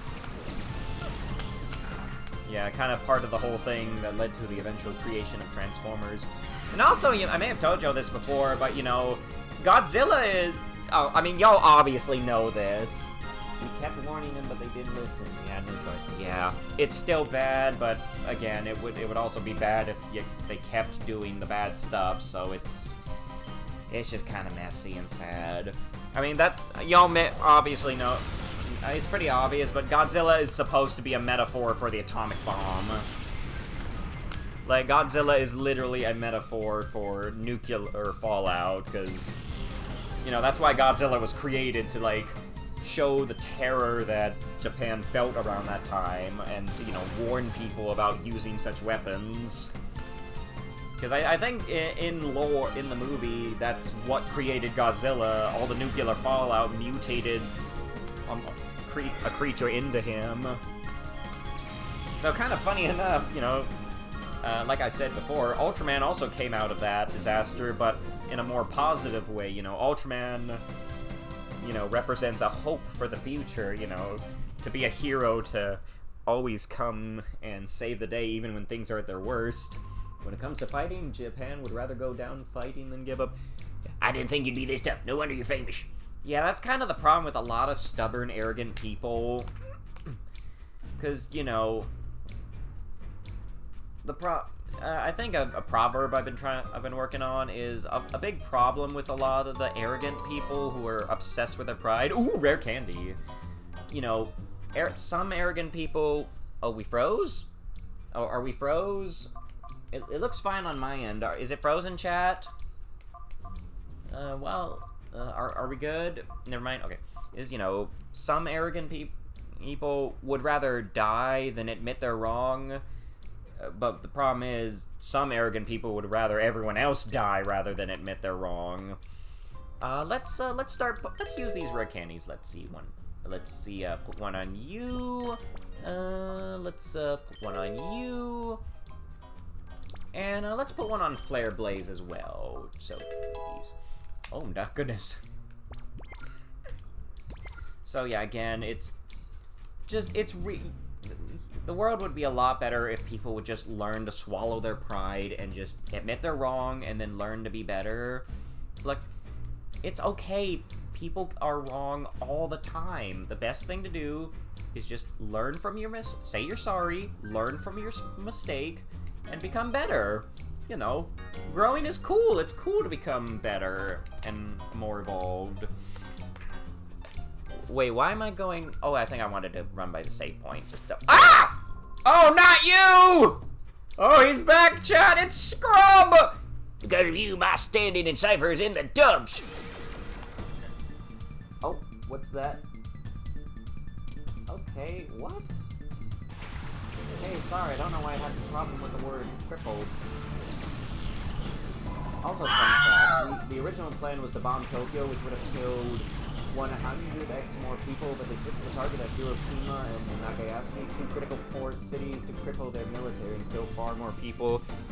Yeah, but definitely the better choice, you know. Because, you know, I think that would definitely make them more likely to surrender, so, yeah. Oh no! I just realized there's a Wobbuffet! Yeah, Twitch is too sensitive. Yeah. But I tell you, it always brings tears to my eye thinking about the, you know, the creation of Ultraman. You know, a hero that would always be there in the worst of times. I think that's why the Science Patrol are always so incompetent and incapable of fighting the monster. Because, you know, it's, I guess, to show just how much humanity needs Ultraman right now at that time. Which kind of makes it even better now. Ah, Mirror Count! Wobbuffet! Yahoo! Oh, mamma mia! He hit me so hard I turned into Italian! Okay, you know, swap? I can't, it's a Wobbuffet! Let's heal, though, because I can't swap because Wobbuffets have Shadow Tag! Oof. Very scrubbish strategy of this scrub. Get out of here! Wabba!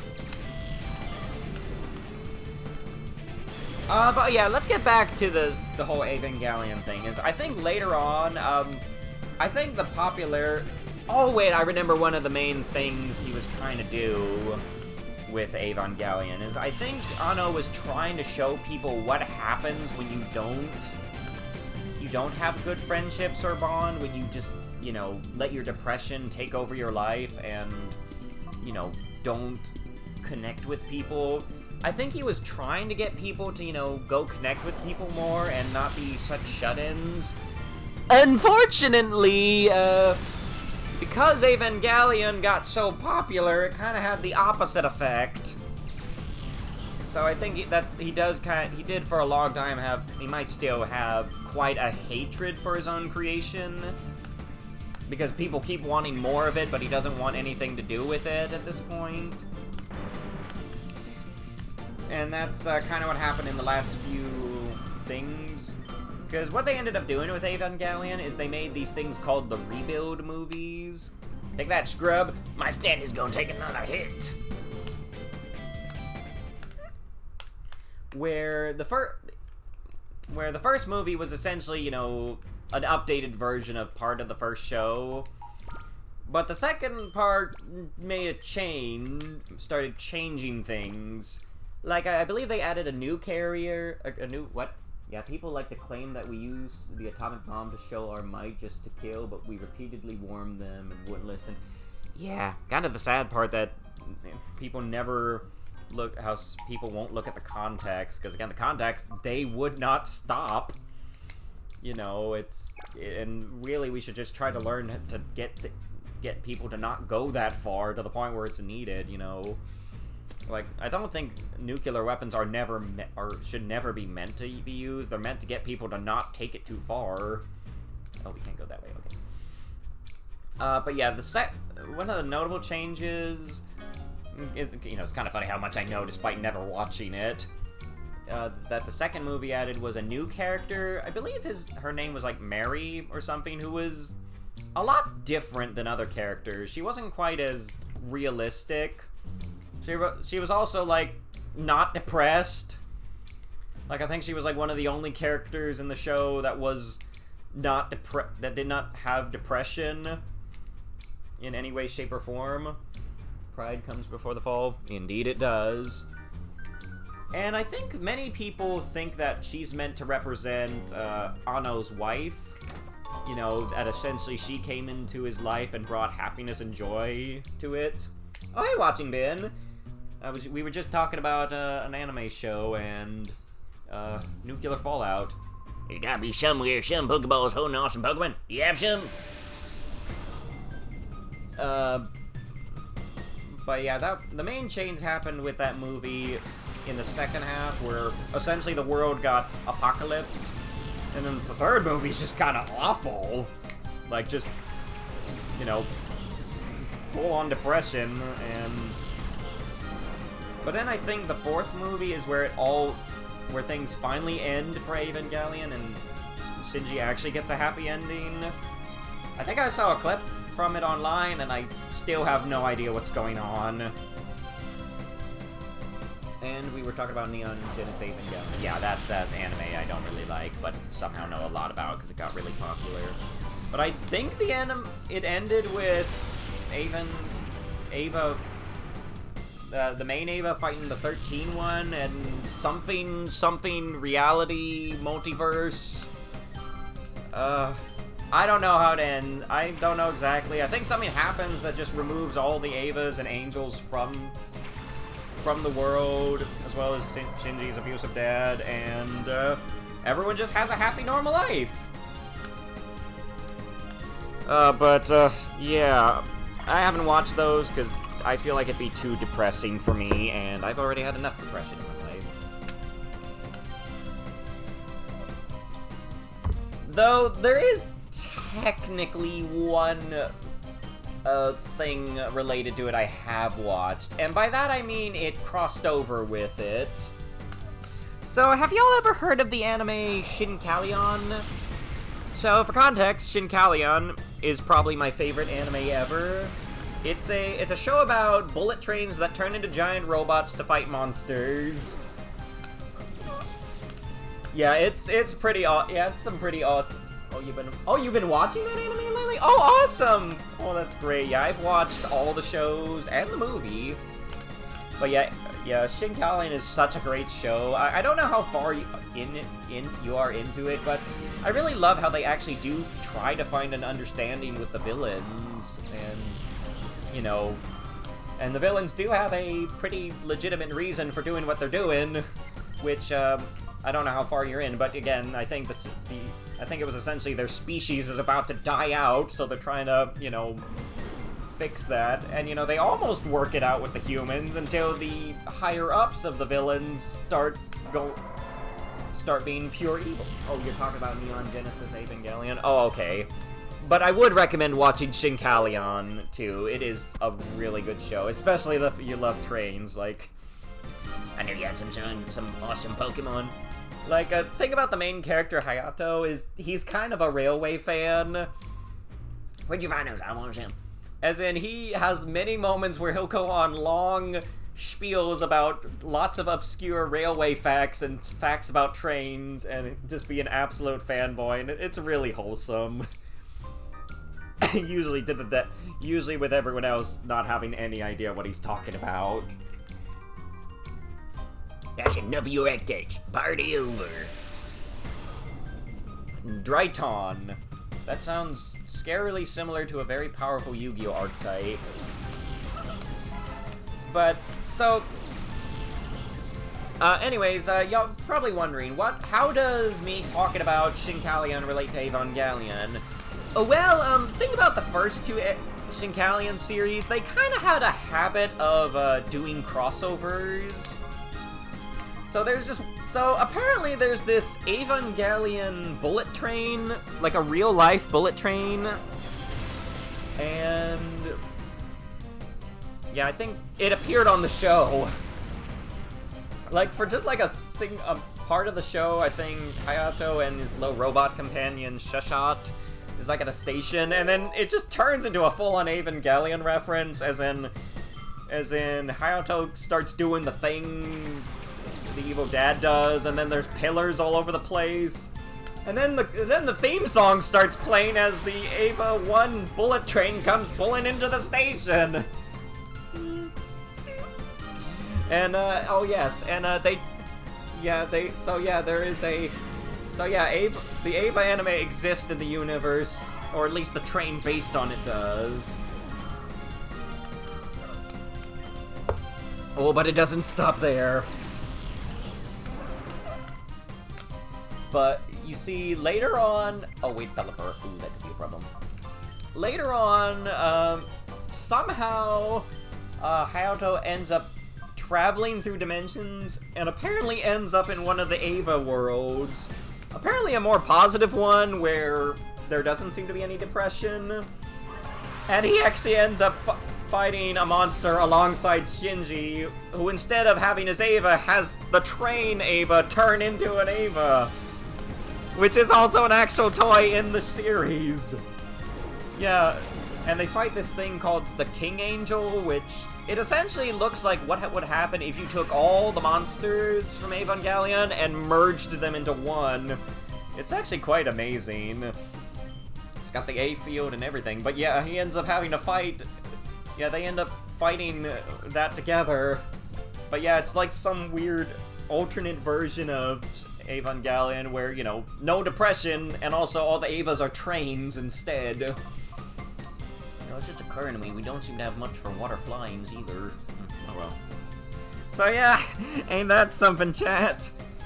Oh, and if you thought that crossover was crazy, there's a certain famous, character in the show. I don't know if you have seen this, but for whatever reason, so the main train is the E5 Hayabusa. You know, it's based off the E5 bullet train. You know, big green, very awesome. Well, there's also an Arctic version. You know, one that's like meant for you know, working in the colder north. In the first two shows, that one is actually always piloted by a crossover character. And, can you guess which character pilots it in the first show? I'll give you a hint. They're one of the guest stars in the new Sonic game. Yeah, y'all want to take a guess?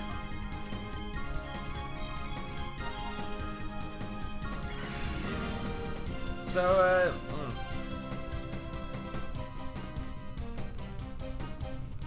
okay, I don't know if y'all are guessing in the chat. So, to blow your minds, the pilot they add to the person they have piloted in Shinkalion is Hatsune Miku. No, I'm not kidding. She is literally a character. Not Sage. No, it's Miku. She is literally a character in the show. So, or specifically, it's like a 12-year-old version that's a bit colder. So I think, and they actually use the software to voice her. Like, I think they didn't get a voice actor for her, they just used the Miku software to just program her talking.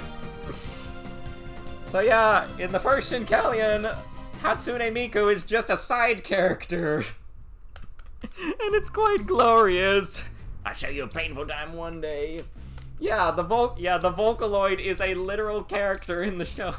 She doesn't show up too often. She's mostly just, you know, in the north. Ooh. Oh, hold up. I think we should use those PowerPoint, those. Yeah, let's use them all. I say let's do that for Earthquake.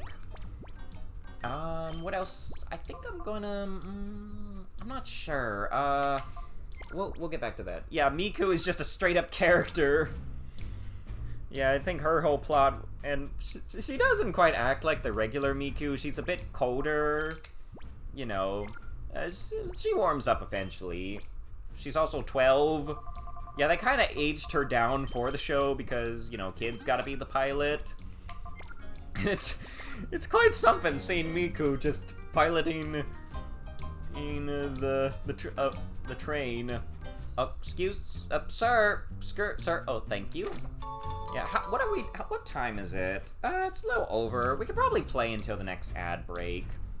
I kind of want to keep talking. This place taking a lot of damage. Even I couldn't mess up this place this badly. Huh? You telling me you did this? Then prove it to me. Show me what you can do. Yeah. Oh, and that... but yeah. Also, there's a third crossover they do in the original Shinkalion. So, so, the first Shinkalion had a movie mainly focusing on a train called the Alpha X. I think it's supposed to be like a new futuristic train based on a real-life one. I think it's like used for like testing new futuristic technology. Well, for one thing, Miku's in it, and she actually, there's a part where she just sings the entire theme song. Yeah, for whatever reason, well, the characters are all, well, like the main character's family. Also, fun fact about the main character, he has both his parents. In fact, his father's an active participant in the show. And it's quite wholesome. But yeah, there's a part where they're like skiing, and then it just suddenly cuts to a Hatsune Miku concert where she's just singing the theme song. And it's glorious. And really hits you like a truck. But before that, they were you see, there was another monster. A monster we actually talked about a few moments ago.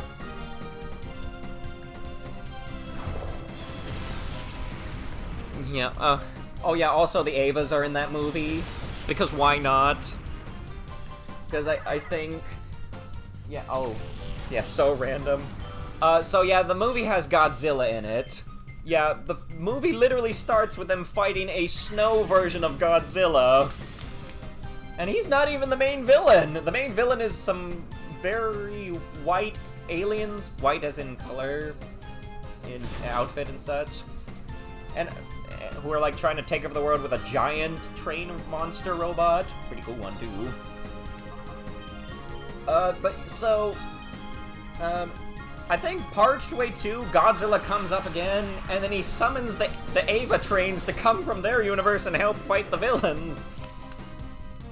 That's not even the crazy bit. because the whole thing is, well, I'll tell you after the ads. I think we'll go a little bit longer after this. You rampage too much, just because I really want to keep talking about Shinkalion. But after these messages, we'll be right back. Don't go anywhere, chat. You won't believe who else also crossed over with Shinkalion. Okay, we're back. Where was we? Oh yes, the randomness that is Shinkalion. But yeah, they didn't stop with the crossovers there, because they did do a sequel series called Shinkalion Z. Because y'all know if you want something to sound cooler, you just gotta stick a Z on it. Or a Z, as they say in some countries. Are y'all back, chat? Y'all are there, right? And I don't want y'all missing out on any of the greatness that is Shinkalion. Are y'all there, chat? Ooh, got 4 people watching, cool. I may have told this story before about who else they crossed over with in Shinkalion Z. Like Dragon Ball Z? Yeah, exactly. You know, that's probably what started it. Oh, where did that guy take off to after snagging my shadow Pokemon? Ah! So they added 2 more crossover series in Z. I think I may have told this story before. So Z is a direct sequel. It's like on a new cast set a few years afterwards. The main gimmick was, you know, instead of just the trains turning into the robots, they would also combine with smaller trains to like get different limbs and such. Well, one of the villains that didn't get redeemed or killed in the first show, Sogok, I believe. He's kind of the Starscream of the show, you know, a backstabber, manipulator, who's always working for whoever the strongest villain is. Uh-oh. Wait, but oh, watch out, Bananasaur! Oh, I was too slow. Oh, how dare you? I'm going to make you pay for that. Okay. Oh, you gonna get it. Sorry. So, Sogok, you know, he betrayed one of the other villain factions for another one, and then he started working with the chat slow. Oh, sorry. He started working with another villain, Kirin, who was like the final villain for the first show, had like an ogre version of the Dark Shinkalion. And then he worked for the movie villains briefly. But yeah, he's like having a midlife crisis, going to the bar, not sure what to do with his life. Because I think he's feeling morally conflicted or something. So he ends up taking a ride on a certain bullet train based on a real life one that also belongs to a certain cat we mentioned earlier. So yeah, the Shinkalion happens to also have the Hello Kitty Express. You know, it's the big pink Hello Kitty bullet train. The villain then ends up having a fever dream while riding it, where he's like in his monster form, and then the train turns into a robot with a Hello Kitty head. Yeah, the Hello Kitty straight up turns into a Hello Kitty. Yeah, the Hello Kitty Express turns into a Hello Kitty robot to go beat up the villain to help him through his midlife crisis, which they also made a toy of. It's a big pink Shinkalion with a Hello Kitty head. And it's so wild. And like by the time the train is like ready to drop him off in outside the dream, he's like passed out on the floor. And it's so glorious. But yeah, if you look up something for Shinkalion, definitely look up the Hello Kitty Express. It is so funny. But yeah, the other crossover they did was with another anime that featured a train. I don't quite know as much about it. I believe, I think it was called Galaxy Express 999. Have any of y'all heard of that? It's a really old anime. I think it's about like a boy and this tall Russian woman are on like a space train. It's like and when I say space train, I mean like it's a giant steam engine that just goes through space. I think of saw a bit of a movie of it once on Pluto TV. Wasn't quite doing it for me.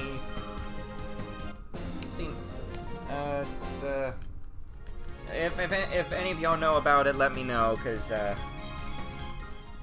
how old is it? Like, I want to say, like, early anime old. No fair, you stinking cheat. Like, I'm trying to think what would be a good time frame. Maybe 70s, 60s, probably back when the early Ultraman were airing. Showa era. That's the best way I can put it. It was probably a Showa era show. But I heard it's pretty famous. Okay, let's heal. Let's go ahead and use our last few Ultra. But yeah, I think it might have inspired lots of other stuff. And also had a crossover with another old anime that featured a character by the name of Captain Harlock, who's like the coolest space pirate ever. I've already gone on too many tangents, so I don't know if I want to go on into him yet. But back to Shinkalion. Essentially, they decided, hey, let's grab that woman, Russian woman. I believe her name was Maytel. I never expected to see you again. Not like this, anyway. Yeah, let's just take Maytel, turn her into a kid, and put her in the Shinkalion show. And have her actually chat with one of the villains. Like, I think she was actually talking with Sogok over the radio at one point, and I think eventually got him to turn good. So yeah, of course they gave her the crossover one, and yeah, there's that. Unfortunately, for the third series, they kind of stopped doing the crossovers. Yeah, so the last show, the most recent season of Shinkalion was called, Shinkalion Changed the World. Oh boy, did it not end well. So it had a few good things going for it, like, you know, slightly older characters. Yeah, so many crossovers. Yeah, Shinkalion, the first two shows are glorious. But the third show, well, they kind of ditched a lot of what made Shinkalion special. No crossover. They set it in an entirely different universe. The trains are kind of the same, though. And they had the characters being like high school instead of middle school. And there's a lot of metaverse stuff in it. So, for those who don't know, I think the metaverse is some kind of shopping virtual reality thing. I just know companies have kind of so the problem with the metaverse is companies got a little too greedy and tried to make it happen before the technology was ready. And this is in real life, I mean.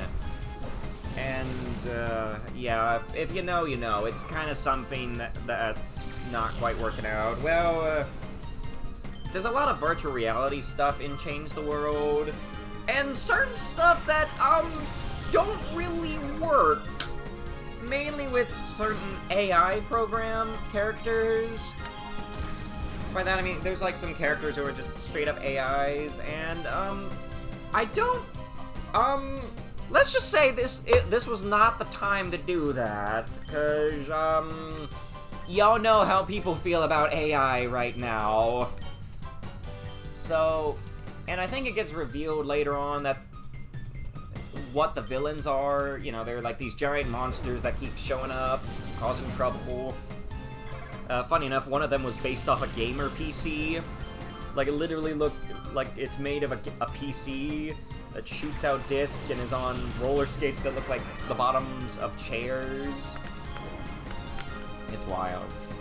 But apparently it gets revealed that they're all discarded data.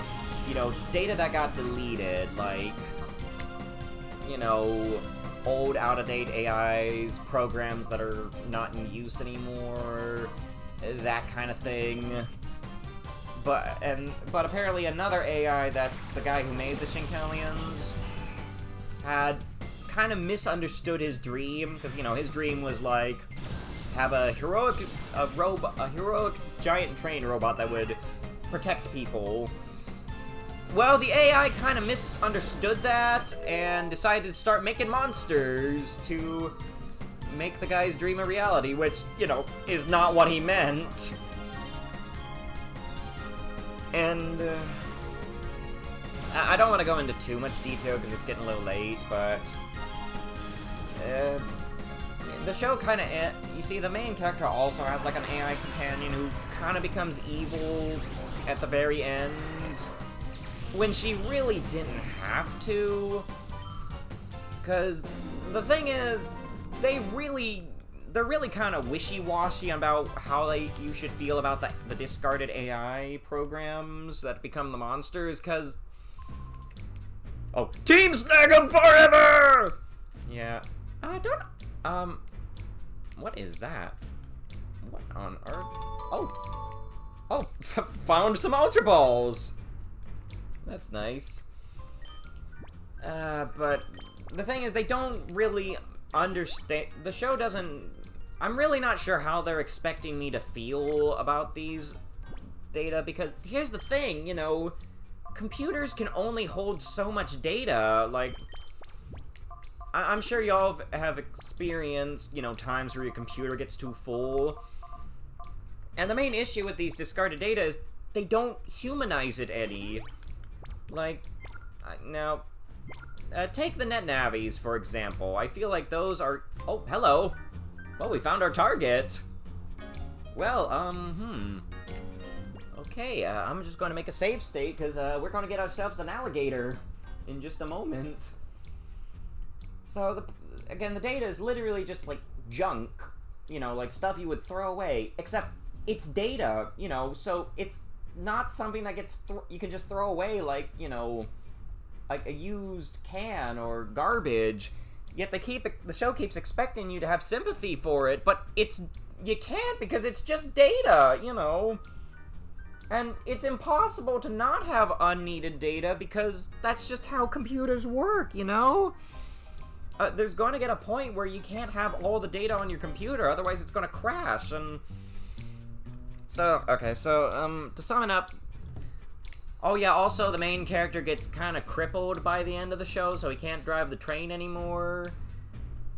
Yeah, I really don't like how Change the World ended. The best way I can... Because the characters were pretty great and had some nice development. The best way I can say it is...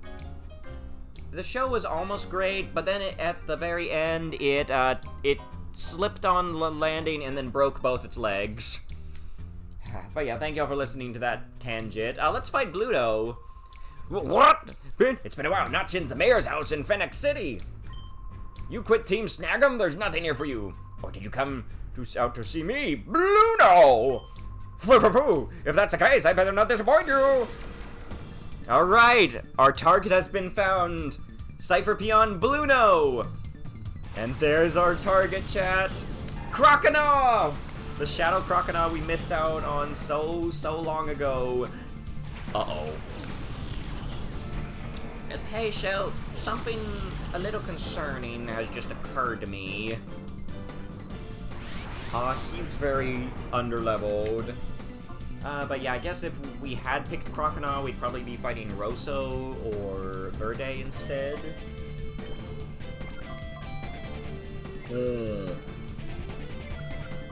I guess we can have Quake Jr. take out the Mach. And, let's get Miss Ruby out, see if she can do the trick. But yeah, Chad, it's the Croconaw! Quite a cool name, wouldn't you say? I hope the chat's not being too slow for y'all. Oh, we got like 5 catch first. Yeah, we definitely need to catch it. Yeah, I'm just hitting him with that. Oh, what was that? Oh, yeah, it did whatever that is. I wasn't paying attention. So yeah, maybe I shouldn't have leveled up Miss Ruby too much. So I'm hoping we can slowly chip away at it without killing it. Ooh, this is quite concerning. Well, let's maybe get Cloudy out, see what she can do. We have a save state, plus I think you could just refight him if you mess up. Oh, that might work. Possibly. Let's go for the Confuse Ray. Yeah, we're also gonna have this problem when we get to Bayleaf. Of course, Bayleaf's gonna be notably worse because, we don't got any netballs. Yeah, what y'all think of Croconaw? Or I guess the Totodile line in general, because Johto's kind of another generation where I really can't decide on my favorite, you know. Maybe the Feraligatr line, because I have some good memories with Feraligatr, you know. I used one on... Oh, I'm nervous. Okay, Okay, I'm nervous, chat, because I'm worried we're gonna hit it too hard.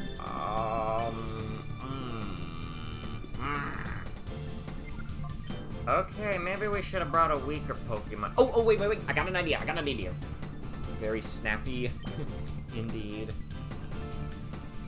Let's try using Suicune's Surf, because, you know, Surf does, because it's a water move, it shouldn't do as much damage. Wait, who was I pointing that at? So yeah, Feraligatr is what I chose when I did Heart Gold. I have a lot of good memories, like one when I used it in the Battle Frontier to fight the, I forget what she was called. She was like the Battle Runway, where you only get to use one Pokemon, and then the Pokemon the Frontier Brain uses is completely random. And yeah, she pulled out an Articuno. So yeah, it was like my Feraligatr fighting Articuno, and it's quite a fight. And I'm gonna get Cloudy out of there, because I'm scared. Okay, okay, yeah, okay. And let's get Miss Ruby out. And I'm gonna go ahead and try to use the Netball. Maybe we'll have some Metagross luck. Wait, another good example of something I had with Feraligatr. Do y'all remember the little Pokemon tradable figures? You know, those little ones that you could spin around? Yeah, I got the starter set with Feraligatr, and it looks so awesome because he's got, like, ice melting on him. Yay, we got him! Hooray, Croconaw acquired! How dare you!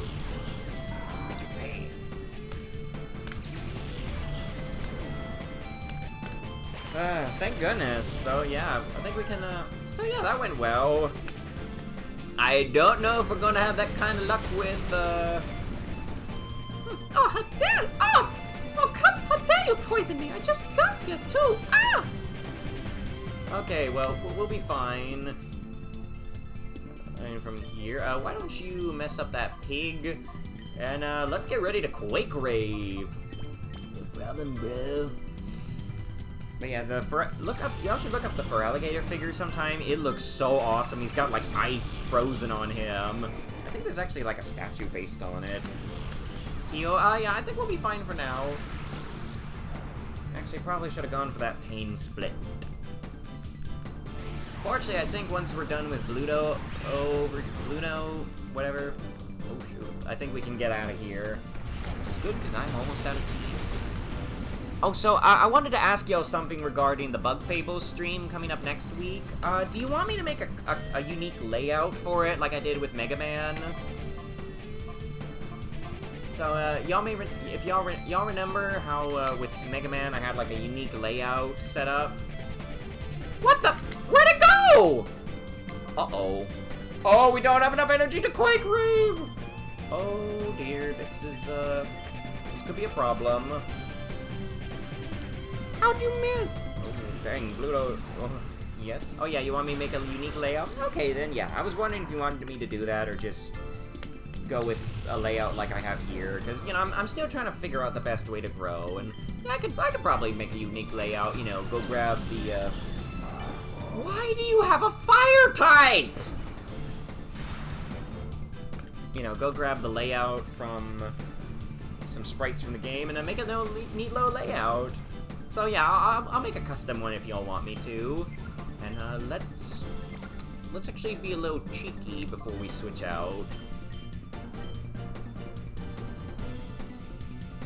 And I'm so annoyed we're out of Earth. Okay, I don't know if I should do this, but let's go ahead and do we have anything? Oh, yeah, Ether. Let's use an ether to get the Quake Rave back up and running. But yeah, I'll definitely make a unique layout. Oh yeah, there we go. Yeah, Pain and Split can have its uses. It'd even be good for catching Shadow Pokemon. Potentially. Ow! Don't worry, I'm still standing and ready to Quake Rave! Goodness, comrade! Oh, seriously, why do you got that fire type? Didn't see it coming, did ya? Oh, okay, that didn't work out so well. Would you mind getting me out of here, please? Okay, Doki, we'll get you out of there right away, Miss Ruby. Wait a minute. But let's go into Bananasaur so we don't accidentally hit Suicune with a Quake Rave. Here we go, comrade! Here we go, chat! Quake Rave!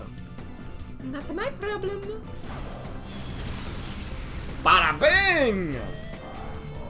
Oh, you got this, Junior! Oh yeah, that's the stuff. Okay, worth it. Totally worth it. I never understood why you can't buy ethers or max elixirs in stores. Y'all know why those seem to be a limited amount? Ooh, so we can level up. Take that, Bluto! Thanks for the crocodile! That's not right! How could my crocodile be defeated? Thank you. But yeah, Crocodile's definitely a good... Enjoy snagging my Shadow Crocodile while you can! There's still more Shadow Pokemon trainers out there! Okay, thanks. Goodbye! Okay, let's leave the hideout for now. We're gonna need to come back... Wait, could we have just walked in the back? Let's head back to let's head back to Agate Village. And then I believe Verde, the one with the bay leaf, is probably hiding... Oh! We got mail. And that's the wrong button. Net from the... And lies the Shadow Pokemon, and there's 6 more additions. Ursaring, Skiploon, Quagsire, Tropius, Skarmy, and Sunflora. Look for update. Okay, yeah, there's one... I think we have all of these except for Ursaring. So yeah, we're gonna have to keep an eye out for that. I think there might be some shadows still hiding out in the fortress, so we'll get to that later, but let's go heal up and check out the Crocodile. But yeah, I'm really looking forward to doing Bug Fables. I'm quite happy y'all picked it. It's like the best indie game ever. At least it's my favorite. Up there with Shovel Knight and Freedom Planet. And I'm sure all of y'all know what Shovel Knight is. It's like the most famous indie game. And Freedom Planet's a Sonic-like game. It's kind of like Sonic, but with a water dragon, a green cat, and an adorable puppy. Who are like trying to fight off stop a genocidal alien from stealing the life source of their entire planet. It's very intense, but it's an awesome game. But yeah, we got Shadow Crocodile.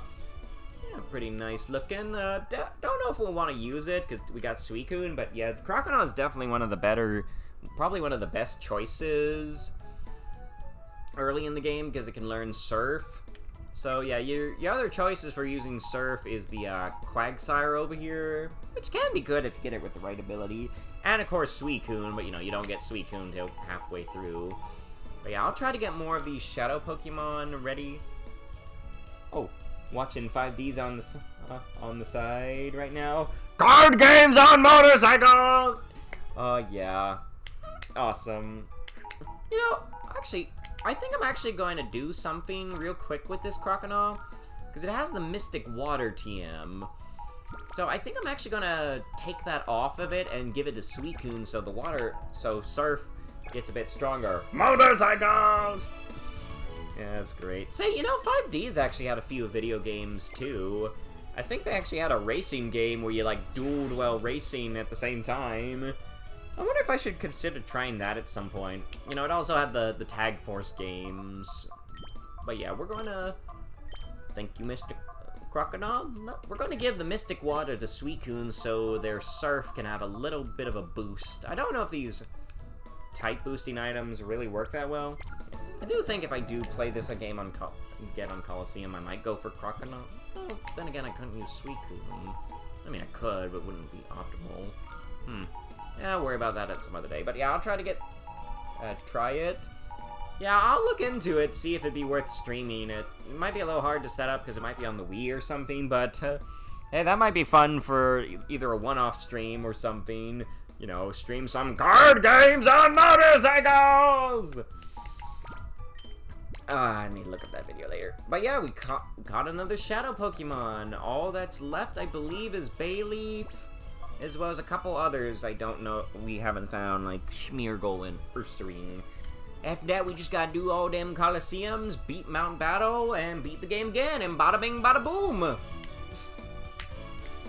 But that was great. I think we did pretty good with the new team. Still got a few stuff to work out, but everyone did great, especially you, Quake Jr. Thanks! Sorry, my Quake Raves run out, but don't worry, won't let it happen again. Don't worry, you're doing great. And welcome to the team, Bananasaur. Thank you so much! I'm glad I could do what I could do! You know, you kind of sounded like a Ludicolo we used to have. Oh, do they like to dance too? I think so. Marvelous! Indeed. And good job, Flare Blaze. Yeah, the fires of justice still burning on. Yeah, that sunny day will work really well with Tropius. Thanks, glad to help. As well as my fire. Indeed. Ooh. Well, this was fun. Another shadow Pokemon snagged. Alright, great job. Glad I could help. Indeed. Wish we could get you leftovers. That'd be awesome. Oh, I like leftovers. Yeah, done a nice job, Suicune. Yeah, no problem, bro, and thanks for the mystical water. Got my surfs feeling totally gnarlier. Totally radical, bro. Indeed. Oh, I'm so glad you could bring me back on the team, darling. I just love being here. Especially now that you figured out how to do my voice correctly. Indeed, and great job, Miss Ruby. You did good with the Shadow Pokemon. Of course I did. I'm incredibly powerful in this game. Don't you know, sugar? Well said.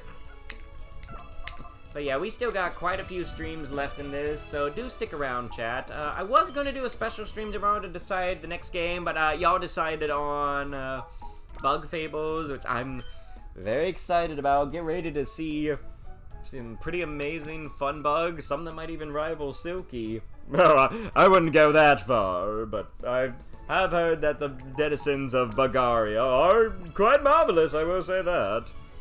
Indeed, and I'm just saving it because I'm paranoid. But yeah, let's wrap things up. Whew. Yeah, thank y'all for watching, and thanks for sticking around for all my tangents and teachings of all the different obscure stuff. I hope I've been able to help you learn some stuff. If y'all want to know more about some of the Evangelion stuff, definitely look up some people on YouTube. There are so many video essays talking about it. And yeah, tune in next week for Bug Fables. I hope y'all like the game. I would have showed you a trailer, I just didn't get around to downloading it. Oh, don't worry, you can show it later. Indeed, but yes, thank you all so much for watching, and I hope you all will join me next week for Bug Fables, one of the greatest indie games in existence. It's a lot like Paper Mario. It's gonna be wonderful. Goodbye, everyone. Thank you for watching. You better be back next time with Bugs. It's gonna be great. Later, bros. Wait, can we stick around even though it's Bug Fables? Oh, sure, it's close enough to Paper Mario. You know, just don't step on anything. Oh, wouldn't dream of it. Farewell, my friends. Thank you for joining us. And please do come back next year for the gloriousness that is Bug Fables! There'll be many more wonderful moths and beetles and ants and bees and many more! It will be most wonderful! So says I, Silky! Sayonara, comrades! Thanks for cheering on my Quake Jr. Whew, getting tired. And do give Silky your support for the next stream. He's going to be great! But yeah, thanks again for watching, and see y'all next time. Ciao!